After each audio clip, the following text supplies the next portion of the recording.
మన కొత్తింటికైతే మూవ్ అయిపోయాము. కానీ మన పాత అద్దె ఇంటిని దాని ఓనర్కి తిరిగి ఇచ్చేయాలి కదా.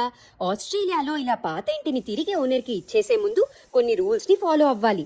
ఇంటిని పూర్తిగా డీప్ క్లీనింగ్ చేసి ఇవ్వడంతో పాటుగా కార్పెట్స్ ఉన్న గదులని ఒక ప్రొఫెషనల్ స్టీమ్ క్లీనర్ తో స్టీమ్ క్లీనింగ్ చేయించి దాని రిసిప్ట్ ని ఓనర్ కి ఇవ్వాలన్నమాట. దానికోసం మేము మాట్లాడిన స్టీమ్ క్లీనర్ వారి ఎక్విప్మెంట్ ని తెచ్చుకొని మొదటిగా ఒక డిస్ఇన్ఫెక్టెంట్ లిక్విడ్ ని కార్పెట్స్ మీద స్ప్రే చేసి ఆ తరువాత స్టీమ్ వాక్యూమ్ క్లీనర్ కున్న నాజిల్ తో హాట్ స్టీమ్ ని స్ప్రే చేస్తూ వాక్యూమ్ తో కార్పెట్స్ ని స్టీమ్ వాక్యూమ్ క్లీన్ చేశారన్నమాట. ఈ స్టీమ్ క్లీన్ చేస్తూ ఉంటే అసలు కార్పెట్స్ మీద ఎంత మురికి ఉందో ఈ నీళ్లను చూస్తే తెలుస్తుంది. 2 గదులలో స్టీమ్ వాక్యూమ్ క్లీన్ చేయడానికి మేము $90 అంటే ఇంచుమించుగా 5,000 రూపాయలు కట్టాము.